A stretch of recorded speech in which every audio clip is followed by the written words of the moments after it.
podcast coming away, number 345. There's another Q&A episode. We have 5 great topics. Steve Smee here, and Rick is joining us. What's up, buddy? Hey, what's up, Steve?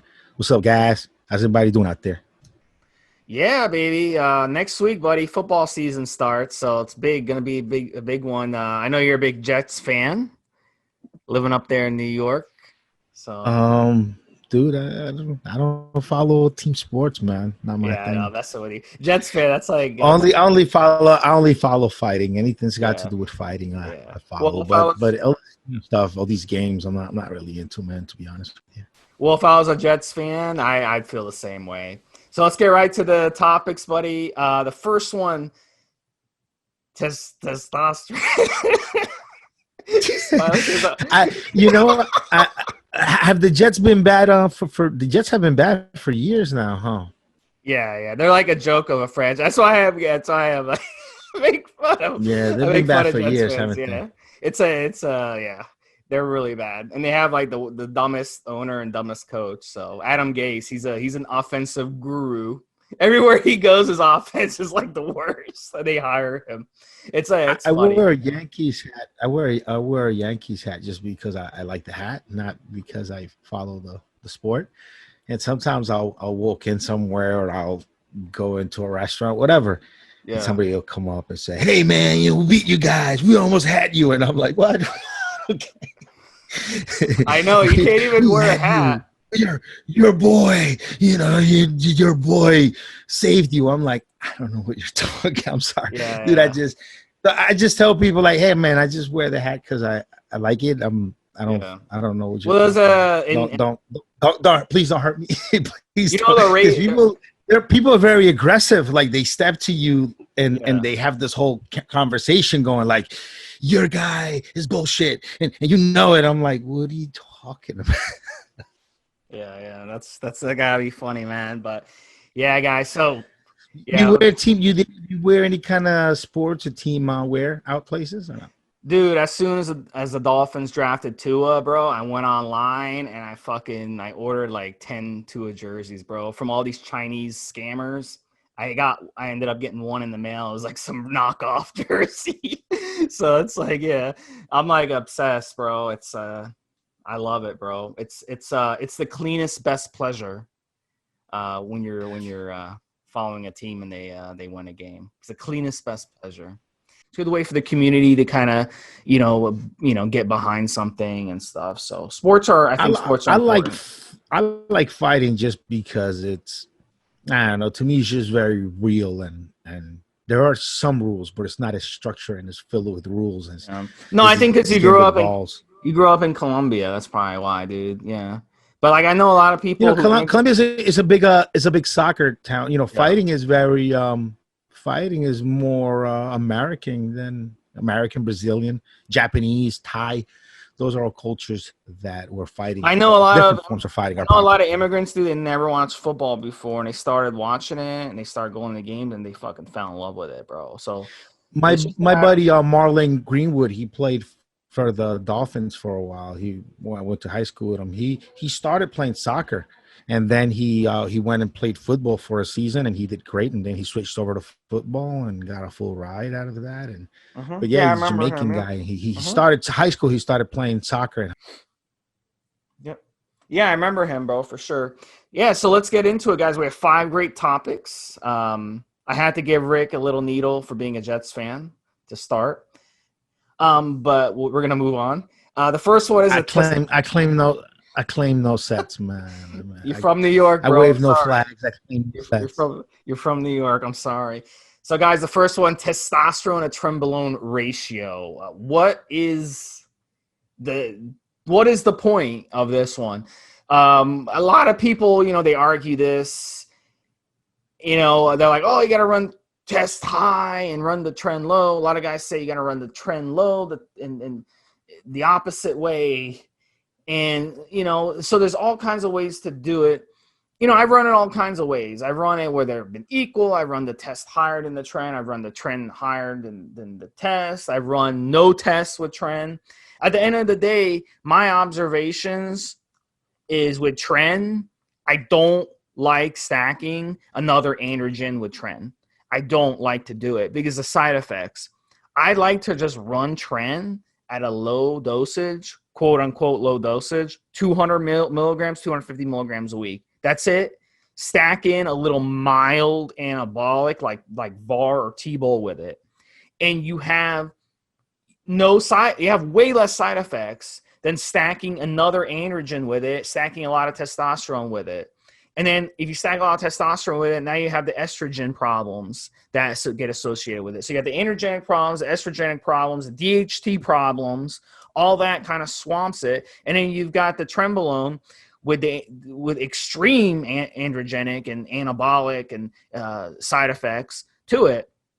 So I just found I like to just let the steroid do its job without interference. So I like to keep things clean. I like to keep things even keel on cycle. So the way I like to run it, like I said, no tests, a little bit of tren, a little bit, quote unquote, 200, 250 milligrams. Look, if you can't grow on that, then you either got fake tren or your genetics are just shit, because even people who don't even have good workouts, I mean, you will grow on that. It's an incredible steroid. So I just like to keep it clean. And I found when you're running a lot of testosterone with it and you're running the tren, even at 200 milligrams, and say you run 400 milligrams of the test, you start getting these side effects. You start getting the inflammation, the bloat. You start getting a lot of blood pressure issues. You start getting a lot of sleep problems.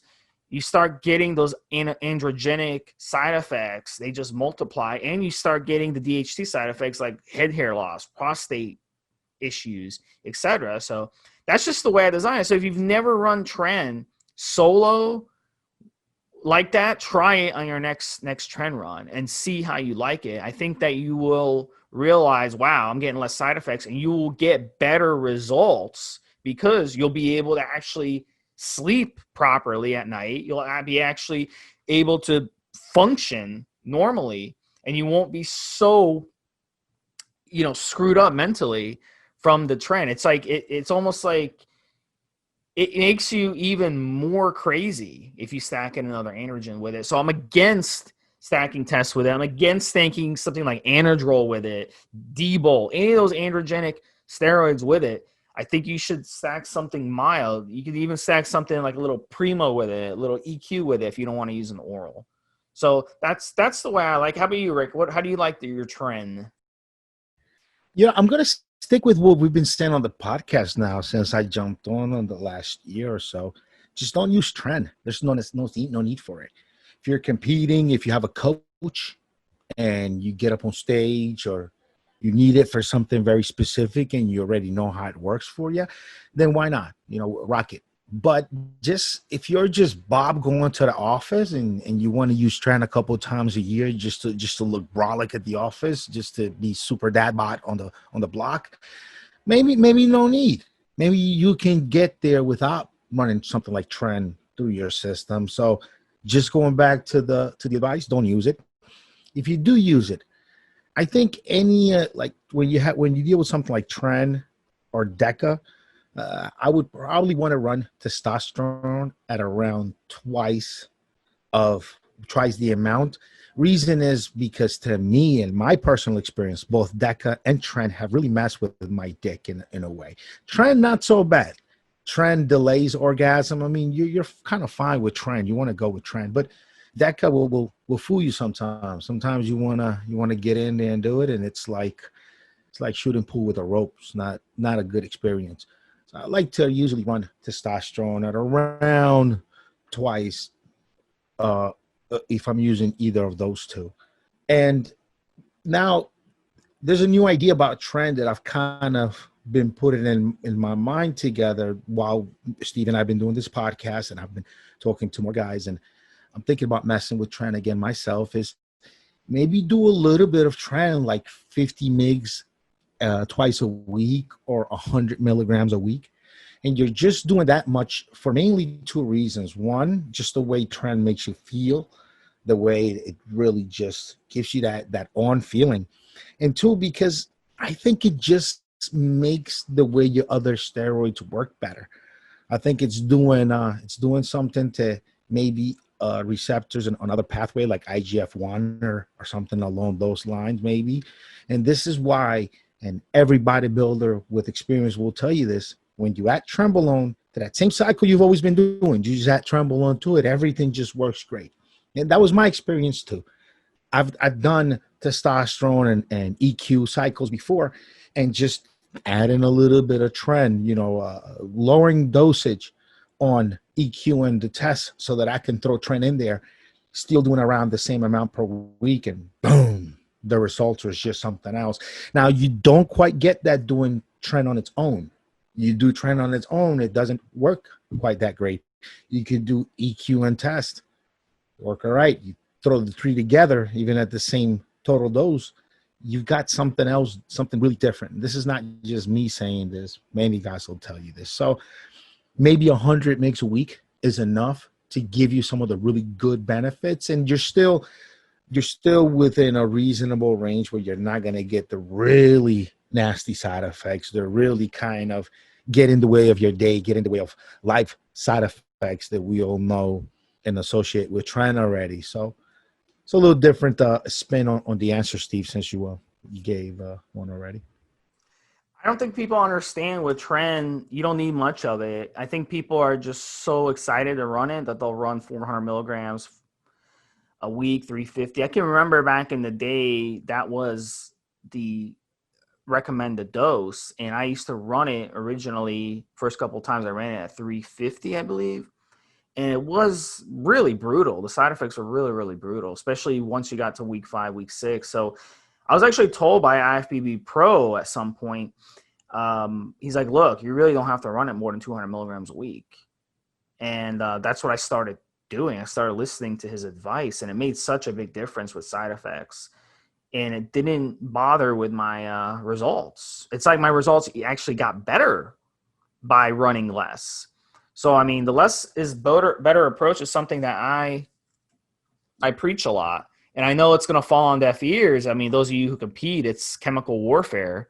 But like for those of you, which are, I think the majority of our show, probably 80-85% of our show who are just gym rats, I think you'll like just doing tren 200 milligrams, throw in either VAR or some T-Bol, few of them, maybe 30 milligrams of either a day.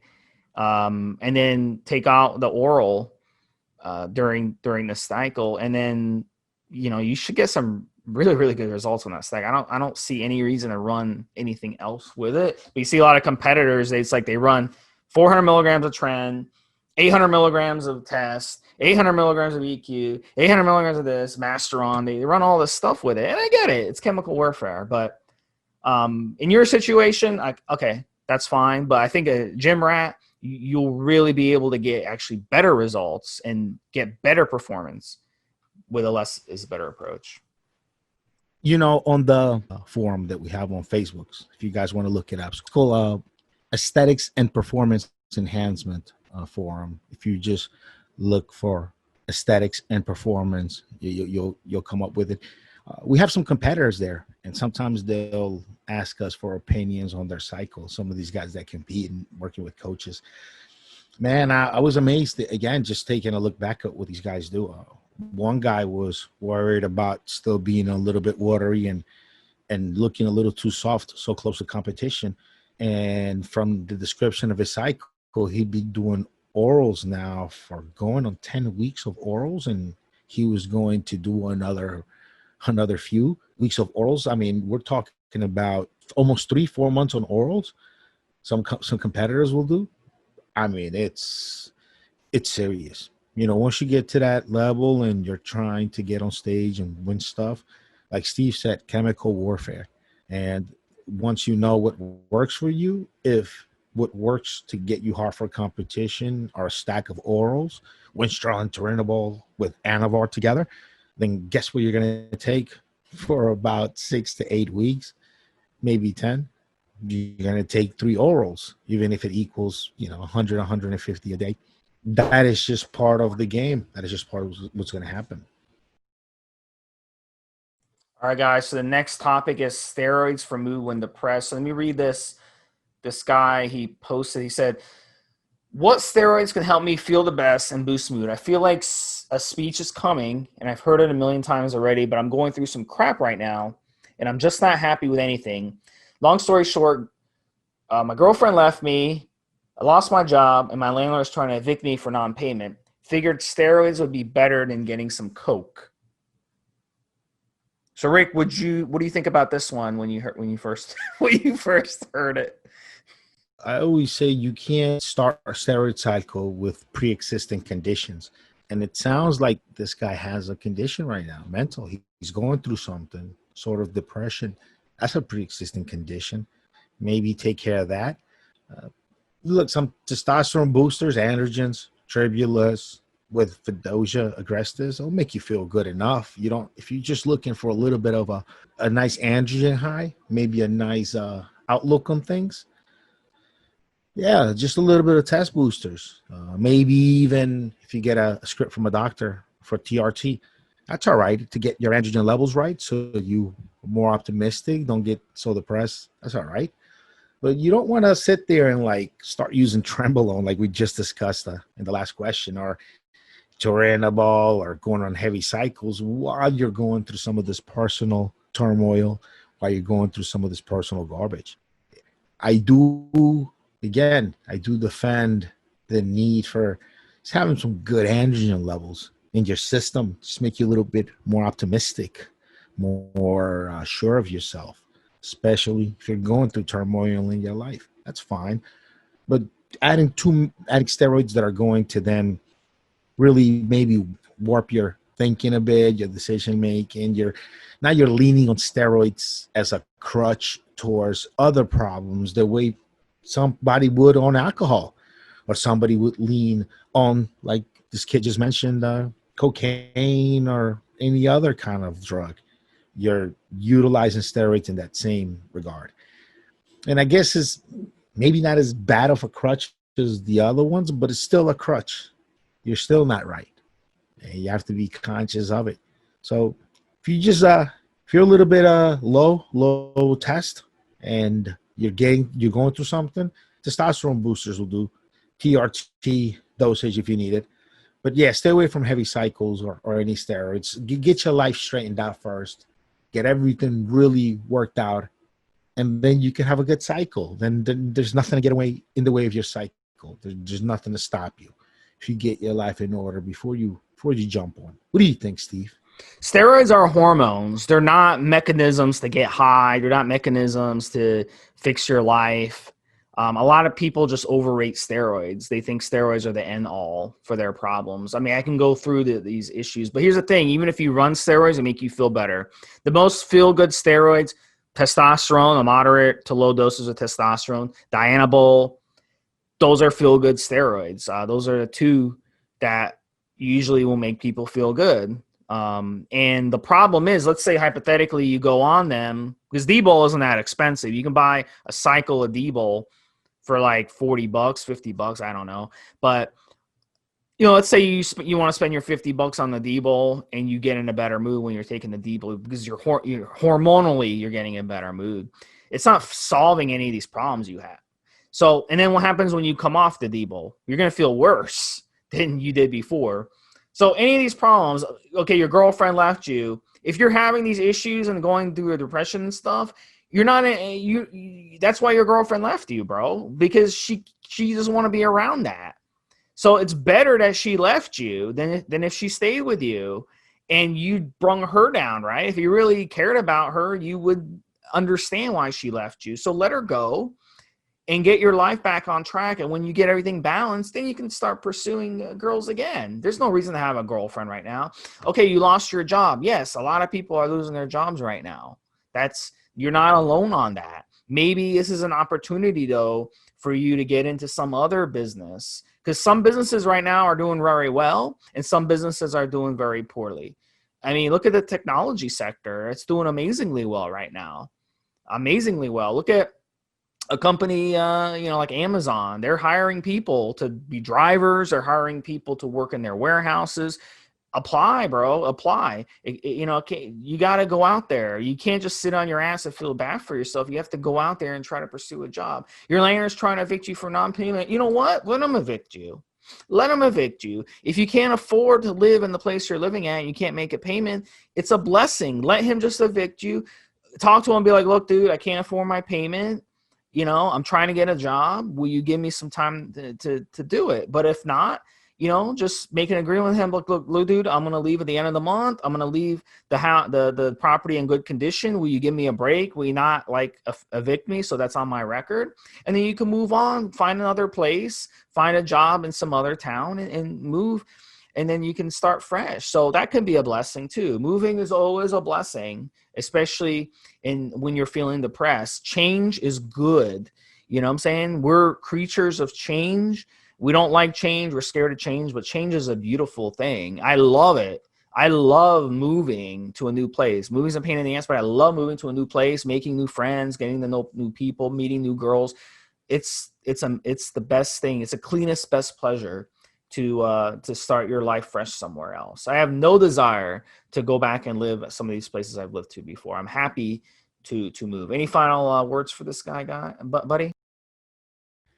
Yeah, just remember that there are no good or bad events. They're just events. Good or bad is what you make out of them. You can win the main prize, and all this money and whatever can ruin your life completely, kill you almost. Or you can lose someone or something you love, or be completely bankrupt in the shitter, and it could be the best thing that ever happened to you, and the experience that helps define the rest of your life from then on. Either or can truly happen. It's what you make of it. So just as long as you remember that, that's important. And also when it comes to the economy, we came to the States. I was 9 years old when my family came to the US. I'm 40 now, being here about 31 years. In that time, I've seen the economy go up. I've seen the economy go down.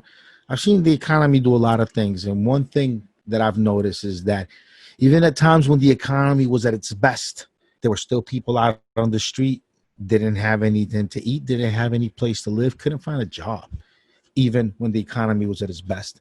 And I've also seen the economy at its worst, when the economy is bad. And there still seem to be people out there with money, driving some nice cars around, spending money in some expensive places. So it just seems to me that economy is what you make it around you. Look, I've been affected by my small pop shop, not even a mom and pop shop because that's run it myself. So my small pop shop, my supplement company, needtobuildmuscle.com. I've been affected by COVID. Been affected by the lockdowns, everything, but I'm doing my best and making my economy very personal to me, and finding new, better, and creative ways of getting through the next month. And that's all you'll figure it out if you just stay healthy, keep your mind focused. You figure it out. It's an opportunity, man. Every time there's a big drop in the economy, that's an opportunity. You don't think I wish I could go back to 08, 09 or 2010, 2011 and scoop up some cheap real estate? I mean, they were giving away real estate so cheap back then. There were some nice 3-bedroom homes being sold cheaper than the price of a car, for goodness sake. Could have scooped a couple of those out, and then now you can have rental properties and pay them off, and you'd have rental properties bringing you income for life. You don't think I wish I could go back to that time? So it's a great opportunity, whether you have money or you don't have money. It's a great opportunity to, and if you're a business owner, a great opportunity to make some acquisitions, on some of these other companies and make mergers and stuff like that. Well, you'll see a lot of people get rich from this. And they are getting rich. Look at all the billionaires. All the billionaires are getting richer and richer off of this. So, I've actually seen this because I'm on social a lot, and I have in my friends list a lot of guys that own stores, that own brands.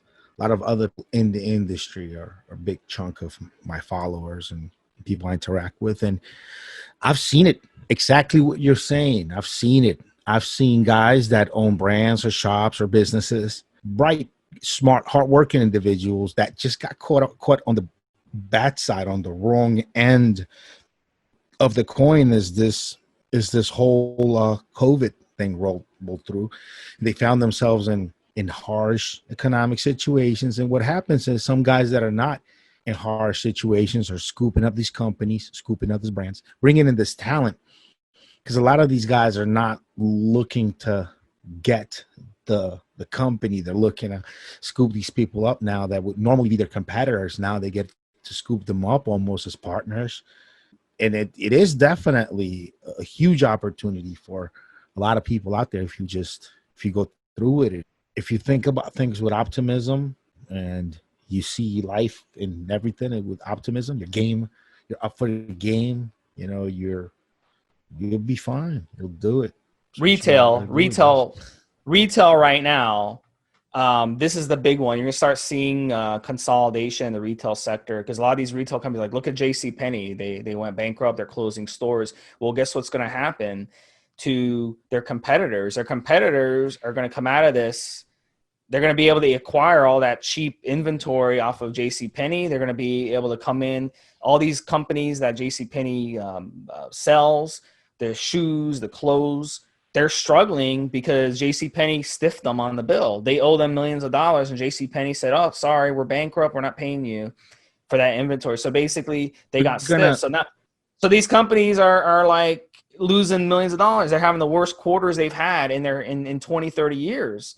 So now what's going to happen? You're going to have these other companies come in. A great opportunity for this guy to start up his own retail, get into the retail sector now while shit's cheap, dirt cheap. And a lot of these companies can be acquired for pennies on the dollar, and you can build that brand back. It happens every time.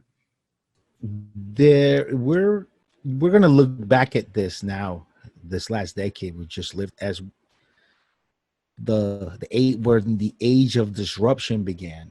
Our generation is when the age of disruption began. And what I mean by that is our parents, grandparents, great-grandparents' age, a lot of these jobs and a lot of these opportunities remain pretty steady. Being a writer, being a radio guy, being a sales guy, a lot of these jobs stayed pretty steady. Maybe they added phones, and added a little something here and there, but they were all pretty steady. And then in our lifetime, being a writer has changed about the dynamic about 3 times. Being a radio guy, being a salesman has changed, and we're gonna see it now more than ever, where companies and business models won't have all this crazy inertia where they just kept going and rolling on for years once they got going. Now you're going to see companies that are going to make a ton of money, and then they're going to wash up and go out of business pretty fast. You're going to see that in our age where, people start small, they'll get really big, and then the algorithm will change all around them. Disruption will catch up, and then they're going to go out of business. And these cycles are going to get so much shorter. But the cycle of something new becoming very popular and then going out of style, those cycles are going to be so short that we're going to see there's a lot. Fortunes being made and lost in a matter of just a couple of years, and things are going to move that fast. And it's really not the way things have moved up until now. This has just been our age that we've seen something like this. Yeah, I think our generation and the younger generation's gotten screwed big time, but it is what it is. I mean, we can't really help that. So, all right, guys. So the next topic, here's another one. These are some depressing topics, Rick, today. This one is on PCT, and he's on PCT and no libido. How many times have we heard this? He says unable to maintain an erection. So he's got libido problems and unable to maintain an erection. He ran Test E, VAR, Winstrol, some ACG, and he ran a Rumsen on cycle. And then he's 2.5 weeks into his PCT now. He's running Nolvadex at 50 a day, Clomid at 50 a day, and Aromasin 12.5 milligrams every other day. And he's got no libido. He's got no erection. Well, first off, you're running 2 SERMs, selective estrogen receptor modulators, Nolvadex and Clomid, at ridiculously high doses. And you're throwing in an aromatase inhibitor on top of it. So basically, you're crashing your estrogen. So right off the bat, you've got to correct that. If you got crashed estrogen, that's probably why you have no libido and you have erection issues. It wouldn't surprise me too if you're feeling moody and depressed as well. If you look up anywhere, just Google Nolvadex killed my libido, Clomid killed my libido, killed my erection. There's thousands of threads on this, but people continue making the same mistakes. Another thing you're not doing is you're not stacking in a strong testosterone booster in this. So you're getting all these side effects from these drugs you're taking, and then you're not running a natural testosterone booster that will offset those side effects. So very simple here. I would cut off the Aromasin. You should not need it. You ran it on cycle. You shouldn't need an MPCT at this point because your estrogen is likely in range. So by running an AI now, you're just crashing it. You're not running the testosterone anymore. If you're running the testosterone, then running the AI would make sense, but you're not anymore. You stopped it 2.5 weeks ago, 3 weeks ago. So stop the Aromasin. No need for that. Lower your Clomid and Nolvadex dosage. The thing about these SERMs that people don't understand is they have long half-lives, days. So if you run 50 milligrams a day of Nolvadex, 50 milligrams of Clomid every day, it just continues building in your system more and more and more and more. It's got a long half-life. So I would just stop using them for a few days, and then you could start up again, but run it at a very low dosage. Run the Nolvadex at 10, and run the Clomid at like 12.5. So, and then run a strong testosterone booster, N2 Generate or N2 Generate ES extra strength, preferably the ES if you can afford it. And then I promise you, your issues will resolve themselves if you were to do that. I mean, because right now at this point, like your estrogen is probably near zero, and these drugs that you're taking have side effects. There's that scene from The Fugitive where Richard Kimball walks into the Hilton, and the guy up there, his buddy is doing that speech and saying, "Oh, this drug doesn't cause side effects." It's like, whoa, dude, just for that, you're a moron, because all drugs have side effects. And what are the side effects of Nolvadex and Clomid? They're libido and they're dick killers. Look it up. Just Google it. And you're running them at these crazy dosages, which are not even what they should be ran at. And just throwing tons of drugs at your body during PCT, it's a mistake we see a lot from guys. And it's really, really not just outdated, but it's also just incorrect. So again, less is better. And this is a classic example of why less is better. You should not feel like shit on PCT. You should not have libido problems on PCT. The point of PCT is to not have these problems. So why do guys torture themselves and have these problems on PCT? Well, it's because they're following these ridiculous old school methods of PCT, which is crash estrogen and throw a bunch of drugs at my system. And that's just not the purpose of PCT.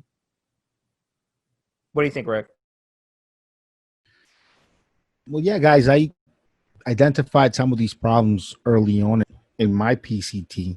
This is why I started using herbs. And this is how the formula for HC Generate came along. So, yeah, you guys got to check it out, hcgenerate.com. And basically, the product itself is just for you to take with your post-psychotherapy. These drugs do work. They've been used for ages, but they make you feel like shit. They affect you in a lot of different ways as you're recovering. And there are guys who are recovering and regaining their testosterone production on these drugs, but feeling like shit and losing libido and not feeling great the whole time.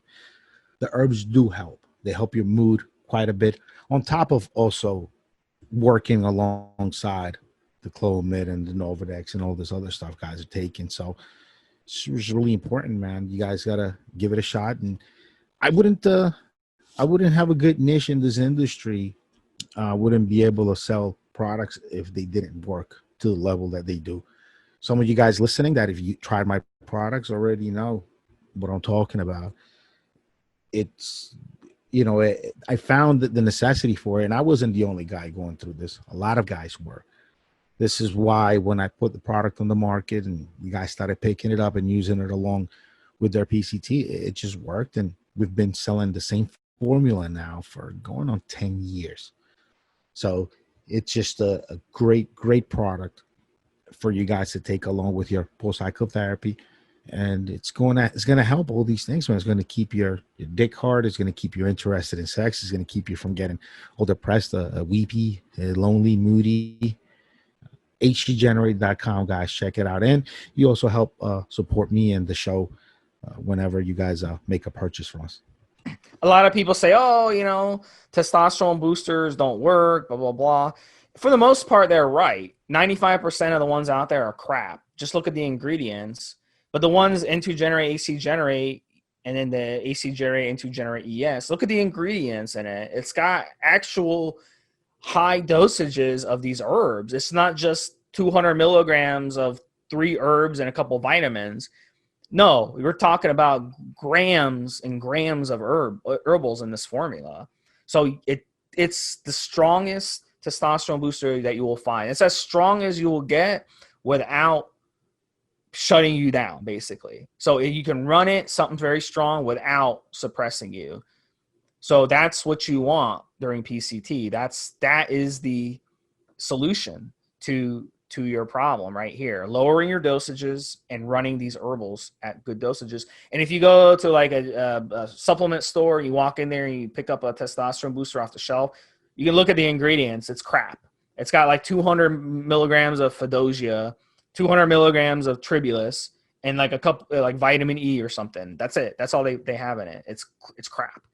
So, I mean, look at the ingredients of that compared to the AC Generate, N2 Generate, and you'll see why it's such a good product. Probably, I think it's the first product I ever used, Rick, was back in the day, was the AC Generate Classic, and it made a huge difference during my PCT. Yeah, AC Generate Classic got started around 2008, 2009 is when I started using the full formula myself, and then it was released about 2010, 2011, and then around 2014, I was turning about 34, going on 35, is when the extra strength version came out, and that one has additional ingredients specifically to help your erections, to help you get stiffer, harder erections more consistently every day, but also to lower prolactin and just to help everything function much nicer and much more effectively down there. So it's a souped up formula. It already contains a bottle of the original AC Generate in it, plus an additional 10 different ingredients. That's the extra strength ES formula. And then the original AC Generate, look, if you're a guy in his mid-20s, early 30s, you'd probably be all right with just the regular formula. Above 35, going into 40 like me, you'd want to get the extra strength version coming off a cycle, or even if you're permanently on TRT, want to run, I'd say 4 bottles of ES per year through your body, maybe 1 4-week run of extra strength every 3 months if you're on testosterone replacement therapy is what I would do. All right, so the next one is this is another question that was asked. And this kind of goes into what we were saying earlier, Rick, starting my own supplement company. And I think it's a really good time to start any business. I don't think it's a good time to start a tech company because tech companies are doing so good right now. And like there's specific tech companies that are just dominating everybody. They're like eating everyone alive. But if you want to start your own supplement company or your own little mom and pop shop, this is as good as opportunity as you might have for at least another 10 years probably. So now is the time because a lot of supplement companies are struggling. People aren't going to the gym right now as much as they could because gyms are closed. Everyone's scared to go to the gym. They don't want to get sick. So a lot of people aren't running supplements. So they're waiting until everything opens back up and they can go safely. So great opportunity right now to start a supplement company while things are down. You don't want to start when things are red hot. So Rick, let me ask you this. This is kind of me interviewing you. Let's say I wanted to start up my own, let's take something like MCT oil, for example, right? So let's say I wanted to start my own MCT oil company. A lot of competition out there. But let's say I wanted to sell directly to like the distributors, the dispensaries. Okay, a lot of states now have dispensaries. You can basically go there, line up, or you just need basically a script from the doctor that they have there. They just write you a script, and you can literally just go to that place and pick up the script and pick up some CBD oil. But let's say I want to get good quality CBD oil and sell it, not the cheap crap off of Amazon, legit. How would you even do something like that, for example? But like you'd have to do something that was maybe a little more creative. Let's say I want to do CBD oil and add some vitamins to it, or add protein to it, or add, just hypothetically speaking, or creatine. You want to do something a little different. Like how would you get started on that? Is that even something that's possible, or is the competition too stiff, you think? Well, that depends on where you're starting off. Are you starting off with a lot of money? Are you starting off with resources? What kind of resources are you Well, starting off with? how much money would you need? Like, let's say, like how much money would you need to start something like that? You can. I mean, what a kilo of CBD isolate is like $5,000, and you could make a lot of product out of that kilo. But I mean, you have to have a market, someone to buy it from you. Also, when it comes to CBD, credit card processing becomes an issue because credit cards do not want to be in the middle. They don't want to be an intermediary between you and your purchase, which could be illegal on a federal level, and all these different things. Couldn't you So just sell it to the dispensary and get like a check instead of using? yeah, but but you're not the only guy doing that. There's a lot of other guys going to dispensaries trying to sell them. So this is why I asked, are you starting off, what kind of resources are you starting off with? And let me explain. Okay, so let's say, let's do it two ways. Let's say you start off with resources, you have attention and you have people and you have followers and you don't have a ton of money, or you have a ton of money but you don't have any clout, nobody knows you, you're fucking nobody. So if you are somebody, if you have a following, if you have some clout, if you're known for something, if you can get people, then you can easily, man, not very hard, 5K, 10K in CBD, probably another 10K making the product. I mean, about 25,000, 30,000, you might have product you can sell now, have people to sell it, and you can go direct to consumer, make stuff at wholesale, or better than wholesale, at manufacturing prices through a good licensed contract manufacturer, and then sell it to your crowd, direct to consumer, person to person. You got some kind of business going there. And this is, you're shoestringing it at that point, 25,000, 30,000. You're starting off with a couple of kgs of CBD and then some packaging, and you're getting going. But you got to have a market for that. Now, the other way, where you don't have followers, you're not a Instagrammer, you don't have a way to reach a bunch of people to sell direct to consumer, but you have a bunch of money, either yours or an investor, or you just sold to something, whatever. You make big amounts. Now you're not buying 2 kgs of CBD to sell direct to consumer. Now you're buying 50 kgs, 100 kgs, and you're making large amounts, big runs. You're hiring good graphic designers, a good art director to help art direct your content and all your stuff. And then you pay agencies yourself. You should learn how to run some ads on different platforms that'll let you run ads and let you pay for advertising back to your CBD brand and shop. And then when it comes to retail is an incredibly complex business. And in retail, your business model and the purity of your business model is about the most important thing to the success of your retail shop, whether it's brick and mortar or online. Your business model has to stay pretty pure. So if you're a big CBD brand, you make a lot of products, you don't want to play the direct to consumer game too much. You want to have a website where your prices are probably higher than everybody else's.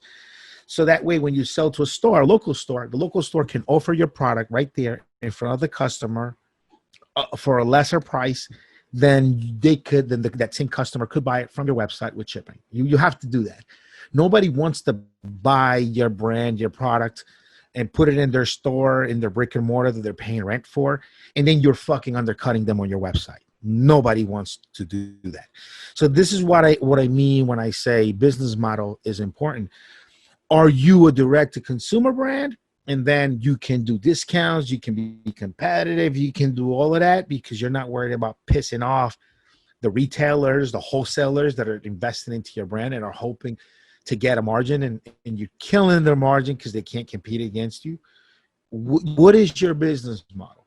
And then if you have a lot of money, if you have a lot of cash, you have a choice of building a good direct consumer brand or really going into big distribution, making a lot, making 10,000 units, 20,000 units, and getting them in the hands of distributors, just putting money in the hands of influencers. You kind of throw money at the whole situation. Obviously, you want to track it because you can lose all of it in a minute. You can put a bunch of money into paid ads on Google and on YouTube and on Facebook and lose it all and not fucking convert. You can send product to brick and mortars and it doesn't move. There's a lot of pitfalls when you're moving a lot of money around. You can literally run out of money a lot quicker than you think. With the smaller kind of direct to consumer brand, some of the problems that you run into, I'm speaking from experience, you don't have the big money to make the big runs and commit to big distribution and commit to big things. So you end up always protecting your direct connection to the consumer, and you want to hold on to the units in between runs for your direct consumer. You don't want to disappoint anybody. You want to have direct dialogue with as many of your purchasing customers as you can. And guys, this is just a quick run of retail, man, but this applies to pretty much anything you're selling, not just supplements.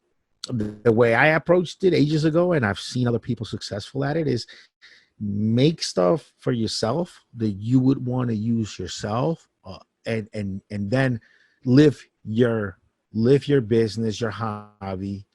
Don't get into a business just to make money. Do something you love, you like, you're passionate about it, turn it into a business. And you basically want to I'm going somewhere with this. Hold on. Yeah, you want to really have passion for what you do. I think that is probably the biggest opportunity we have today, is that you can start a business doing anything that is your passion. There were things that years ago would have been out of reach, but now today, like even if you've got a great idea of a gizmo, you can have it 3D printed by someone and have a model made of this gizmo for not a lot of money. Then you can go to Kickstart and get Kickstarter funding. I mean, the avenues for having your idea prototyped and funded nowadays are just so broad that, if you don't take advantage, and the best thing I could tell everyone is just do something you love, do something you truly love. And that's the easiest way to find your customer, is try to, at least in my case, try to make the closer your customer is to you and your lifestyle, the easier it'll be. It's why, my brand, I don't sell muscle builders. I sell liver support. I sell post-psychotherapy support. I sell thyroid support. I sell stuff that goes along with the steroids. I take steroids. I use my products, have been doing so for decades. And so it's easy for me to reach my customers, create products they want, answer their questions, take care of them, provide content in this podcast, because I'm just being me and talking to other guys that are interested in the same kind of lifestyle that I am. And that's my customer. So before you even start your brand, before you even start anything, you find who your customer is and go there. All right, that's some good tips. And then what do you do with how does the FDA work these days? The FDA even checking, let's say you did CBD oil and it wasn't pure. Is that something the FDA would come down on you or no? I'm sorry. What do you mean wasn't pure? What do you mean? Like it was tainted with THC, which is controlled. What do you? Yeah, let's say it was only like 50% CBD and it was 50% something else, but you claimed it was 100% CBD. Would that be something the FDA could correct? The FDA routinely grabs products off the shelf and tests them. They catch a lot of people spiking products. They catch a lot of people underdosing.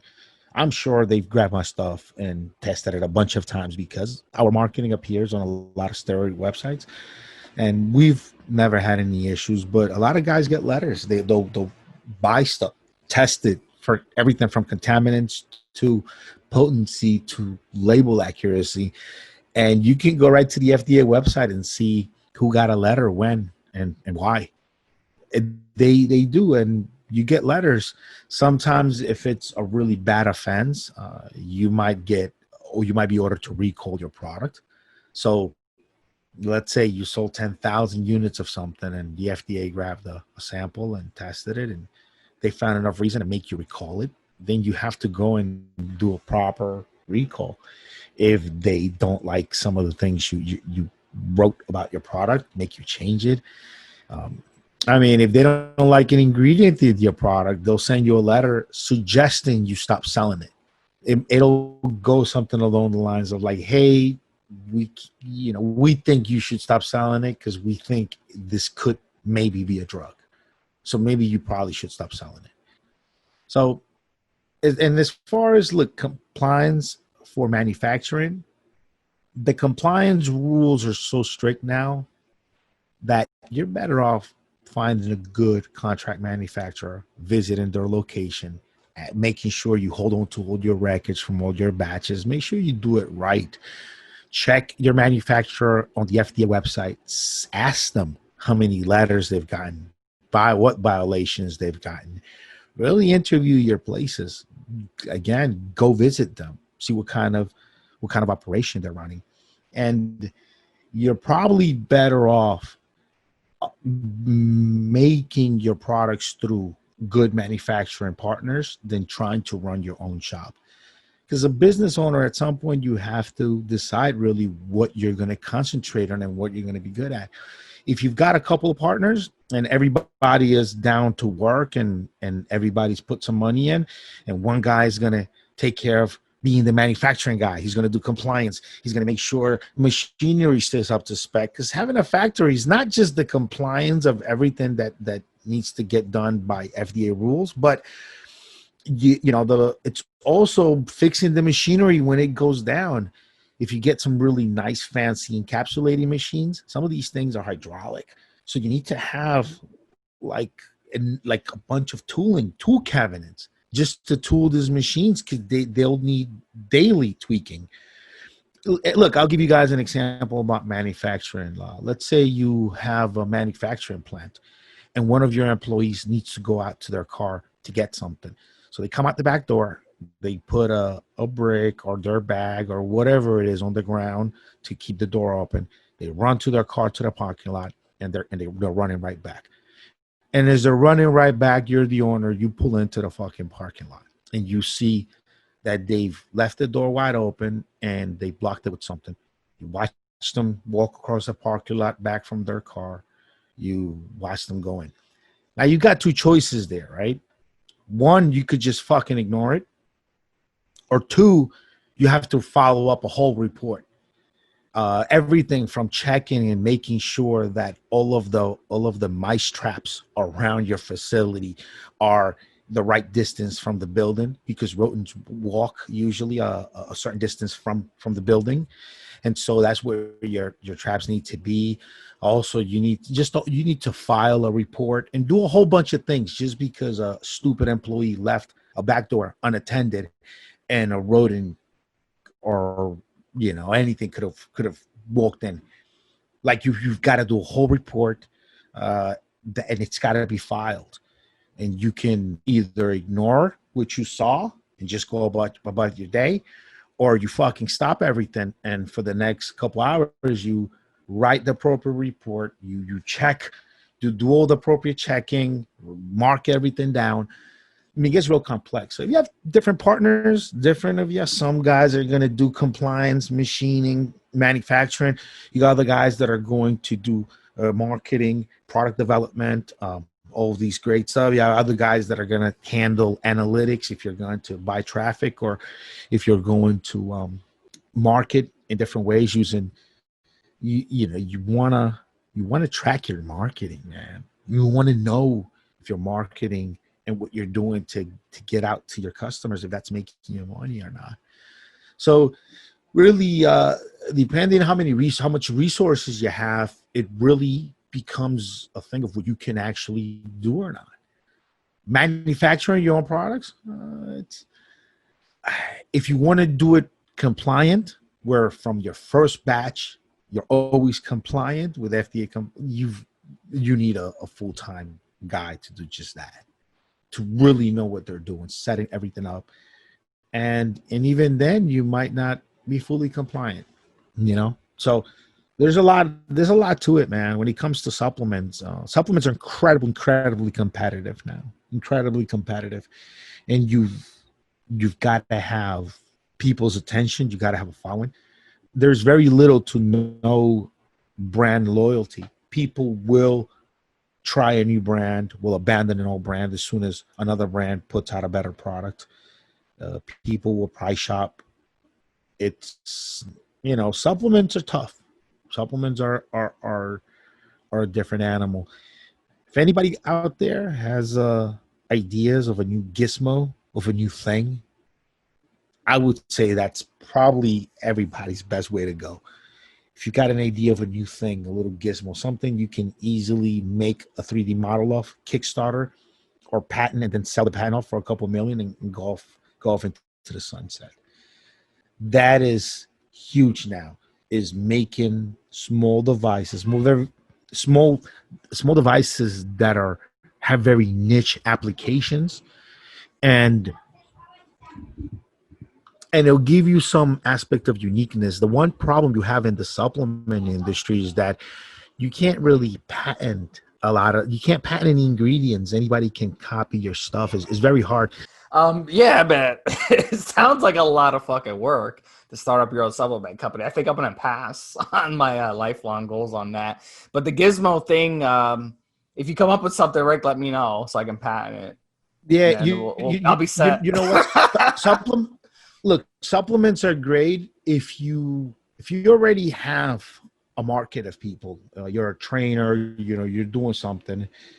It actually wouldn't be a bad idea to give people something that you might already be recommending from other brands. You go ahead and you make it under your own.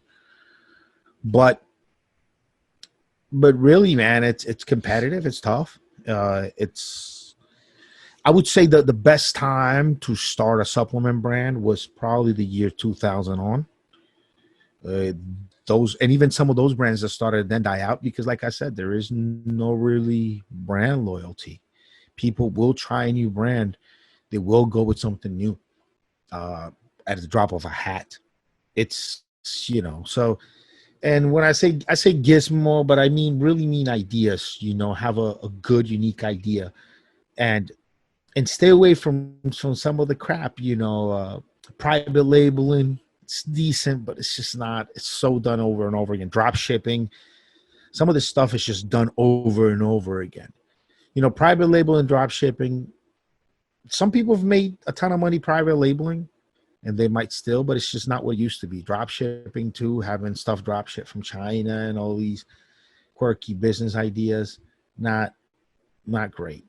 So if your main focus should be on developing an audience, developing a following, make sure people know you for something, and then go from there.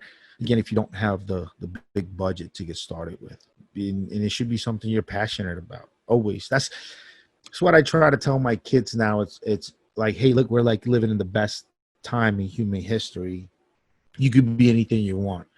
Just make sure now that you're young, get started doing something you really love, and then you'll never feel like you're going to work, and really be whatever you want to be, and we're at that stage in the world where you can really start off somewhere and be whatever you want to be. All right, guys. So we'll save the last topic. It'll be a surprise for the next podcast. It's a good relationship topic, but we'll save it for our next one that we're gonna record. For Steve, Smee, and Rick, has been another episode of Evolutionary Radio. This was episode number 345. And stay tuned if you guys want to hear a joke. Rick's gonna have a joke for us. I'm gonna have a funny story, and we'll talk to you guys next week. Have a good one. Have a good one, Steve. Have a good one, guys.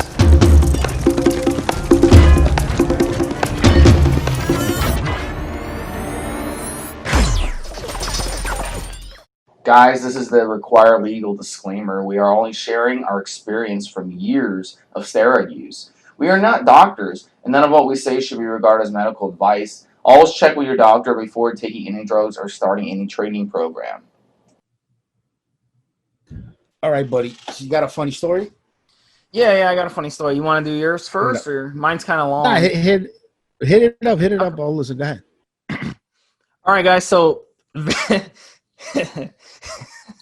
all right, guys. So, like Rick, I was forced into a marriage at a very, very young age, and I've never told this story before. The only reason I'm telling you guys is we've done this podcast a lot. Those of you who listen to it are very loyal. I'm really not supposed to tell this story, Rick. I might get in trouble, but I'm going to tell it anyway. So, some years ago, I was working at my gym, and you know how you had an arranged marriage? Yeah, I was I was forced to get married at a young Persia. In Persia, you guys have arranged marriages. Is that what it is? Yeah, like listen to this story. So it's a weird one. Okay, so I was working at the gym. So I went. You know how they have those supplement stores connected to your gym. So you walk from the gym straight into the supplement store right next to the gym. So I went in there. It was really, really late, almost closing time for that store. And the gym was, closing and everything. So I walk in there, and it's empty. And I'm like, shit, something's really wrong here. Why is the store empty? So then I go in the back, and I'm like asking for my buddy. I'm like, Sam, are you in here? Like the store's empty. There's no one there. And like there's stuff knocked off the shelf. So I walk into the back office, and I see the chair kind of face away, so I turn the chair around, and he's there, basically dead. The owner of the supplement store is dead. So I'm like, shit. I'm like screaming. So then I run out, and I run into the killer who actually killed the guy. He strangled him to death. And it was a hit. Basically, it was a mob hit. So the guy, like, basically throws me against the wall and runs out. So then, like, I call the police and everything, and the police come, the FBI come. The FBI gets me aside. They're like, look, this guy, he's mob affiliated, and, you have a choice. You can either, testify against him, or you don't testify against him. He's probably going to just going to kill you. So I'm like, shit, what do I do? My friend, he just killed my friend. So I'm like, you know what? I'm going to man up, okay? I was only 21 years old at the time. I'm like, look, I'm going to man up. I'm going to testify against this motherfucker. So I go to testify against him, and it turns out the motherfucker escaped from prison. He escaped. So now he's on the loose. So they come to me. They're like, look, this guy's on the loose. He's going to come after you. You're the only witness. So it's like, we got to put you in the WPP, Witness Protection Program. So they sent my ass to fucking Alabama, like backwoods of Alabama. I'm like 2 miles out from the nearest town in a trailer out in the middle of the woods. They put me there, and I'm like, damn. I'm like, dude, look, I'm 21, man. I want to go have fun. I want to go hit the clubs and stuff. And the guy's like, look, I'm sorry. You got to stay here. The closest town to you is Hatred, Mississippi. So if you want to go clubbing, that's the closest town to here. So they leave me there, whatever. So I go. So like I liked it, bro. I liked it. I was out in the country. It was quiet. I had to basically go to the bathroom. I had like a little outhouse, There was no plumbing. So I liked it though. So I'd go fishing to catch my food. I'd go hunting, whatever. So one of my little fishing trips, I'm coming back, and this bear attacks me because it wants to fish. So then there's this girl. Her name was Samantha. She comes out in the middle of the woods. She's a big, big woman, and she basically saves my life. She basically chases the bear away and basically saved my life. And she's like, hi, honey, you ever been with a big girl? And I'm like, no, I haven't. So I went ahead and fucked her. You know, we fucked there in the woods. You know, I like them cuddly. You know what I'm saying? I like them cuddly. So couple weeks later, I'm sitting in my trailer. I'm about back. You know, I'm cooking up some fish. About to have dinner, and some dude comes out of the woods. He's got a big beard. He's got a shotgun. He's like, and then she comes out. She's like, there he is, Paul. That's the motherfucker that got me pregnant. So I'm like, shit. So this guy comes out. He's got the gun. He's like pointing the gun at me. He's like, you gonna marry my daughter? And I'm like, dude, I didn't get her pregnant. I don't know what you're talking about. He's like, you call my daughter a liar? And he's like, the wedding will take place this weekend. You come this weekend, I'll bring the shotgun. And he's like, let's go, Samantha. And they leave. Shotgun wedding. Exactly, shotgun wedding. So I'm like, dude, listen, dude, I would love to marry you. The problem is my mom. She's in Persia, and it would kill her not to see her only son get married. And he's like, well, we're real big on family, so the wedding will take place as soon as she gets back. So then he leaves. So then he comes back the next day, and he's like, you know what? Some big dude's been looking for you. I heard in town some big dude been looking for your ass. He said he looking for a guy from Persia. And I'm like, shit. I'm like, this motherfucker found me. So I'm like, you know what? Fuck the FBI. Fuck the witness protection program. They ain't going to protect my ass. They don't give a shit about me. So I'm like, I'm going to get my future father-in-law to protect me from this motherfucker. So I get him and the family. We all come together. I'm like, look, you're going to be my future father-in-law. I need your help on this. This guy's coming to fucking kill me. I'm the only witness. So listen, we're all going to sit around here. And as soon as he shows up, I'm going to yell family. And I want you guys to all come out with the guns and everything and kill this motherfucker for me. And he's like, you heard my future son-in-law. Now get. So they all go hide in the woods, right? And we're sitting there waiting for the guy. So I'm waiting there. I'm doing like a flashback of my life. So suddenly the motherfucker shows up, and he's like, I'm gonna take pleasure in squeezing the life out of you, son. And I'm like, well, you know what? I'm not worried. I'm like, I got something you don't have. Family. I'm like, come on, guys. And I'm like, and he's like, what are you talking about? I got a sister over in Jersey.